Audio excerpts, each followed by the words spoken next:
everyone! It's another cake video. Samahan niyo akong gawin yung ating ube cake. Ayan, titikman niya ang ating ube. Request niya to. At saka, rush order ang ating bento cake. Siyempre, wala naman tayong order, kaya sige, go natin yan. So, eto na siya, ang ating ube. Tapos, second coating na natin, yung white. Pero syempre, kakapit talaga dyan yung purple. Gusto ko talagang lagyan siya ng purple kasi para yung pagka-ube niya, lasang-lasa nila.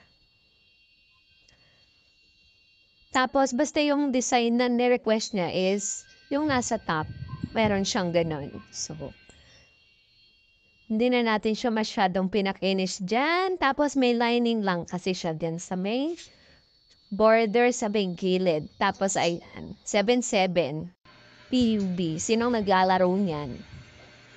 Ayan, tapos nilagyan ko lang siya ng konting bit sa may gilid niya para lalo siyang umangat ang kanyang design. Tapos, sprinkle ng glue sa may gilid.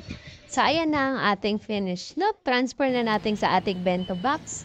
Ayan na siya. O, diba? Ang ating bento cake.